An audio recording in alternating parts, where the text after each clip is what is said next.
Today I'm going to compare the Brooks Glycerin 22 with the Go 17. Two premium neutral shoes in the Brooks range. However, there's 5 key differences between them that I want to share with you. And after that, I'm also going to discuss the differences between them as a performance or as a lifestyle shoe.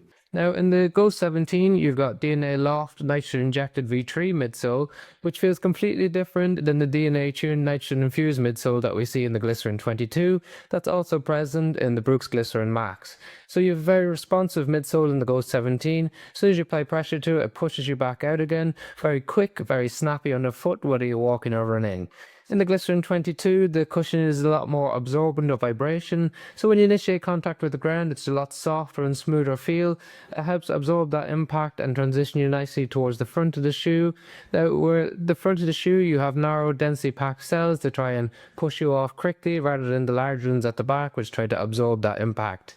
So, a very contrasting feel underneath your foot. And that's not the only differences between these shoes. So yes, they both have a 10mm difference from the back to the front, but we have 38 mils in the rear foot, 28 in the forefoot in the Glycerin 22, 36.5 versus 26.5 in the Go 17, which means that you've got a much stiffer forefoot in the Glycerin 22 compared to what we see in the Go 17, which is really flexible. Then the weights are relatively similar, but the profiles are completely different. So we have a much more aggressive profile on the Go 17 to facilitate that quick transition from the back to the front of the shoe.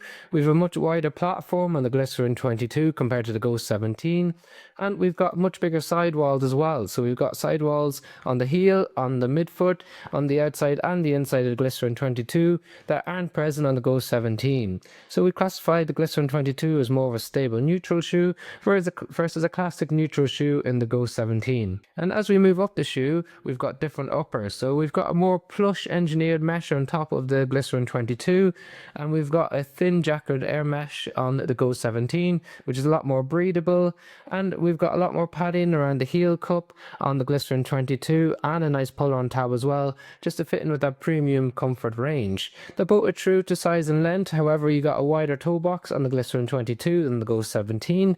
However, both of them come in a wide version for those of you who are a bit worried about fitting into the more tapered fit of the Go 17. So two premium neutral shoes, a bit more stability focused and comfort focused on the Glycerin 22, whereas a bit more nimble, a bit more agile in the Go 17.